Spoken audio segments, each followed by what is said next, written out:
This is sodium sulfide production, making sodium sulfide to make a pigment.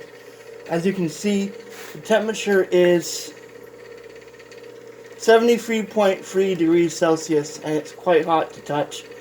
And this is what I'm trying to produce. 3 sulfur plus 4 Li, NaOH, gives you sodium NaSO2O3 plus sodium sulfide. I put in about 15 grams of sulfur with about 18 grams of Li. So my calculation from the balance equation, it was tricky to figure this out, from Dubnut, the info, gave me about 11 grams of sodium sulfide being produced. But because about a couple of grams of sulfur is coated around the surface, I think that's close to 10 grams. And here, if you can zoom in,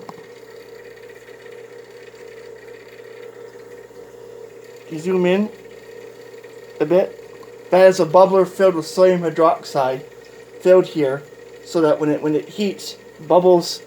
There was a bubble of air, but if there was any toxic chemicals being released, it'd be trapped in here and neutralized. That's my trap system indoors. You should have a better system than that, but I'm just using that as a makeshift. And I'm gonna react that with about at least 10-12 grams of this Antimony Oxide, Sb4O7, give me a complex with sulfur sulfides. Why is that color? Sodium sulfide and sodium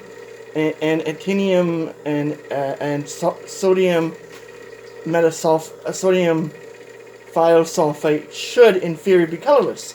Well, that's because there's some impurities or some sulfur polymers that are being produced that will get darker and darker and darker as time goes on. Will they interfere with the coloring production of a lot of actinium? And this is a better hot plate than one I had before. It can reach stirring about 90 degrees in about 40, probably 30, 40 minutes. This can reach 70, 80 degrees. So right now it's 75 degrees Celsius. Even when talking, it raised a bit. Brand new hot plate, and a method of making a pigment, so I can basically a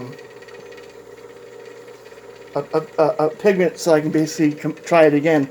The pigment should be an orangey red color. Last time I did a couple years ago, it wasn't that effective.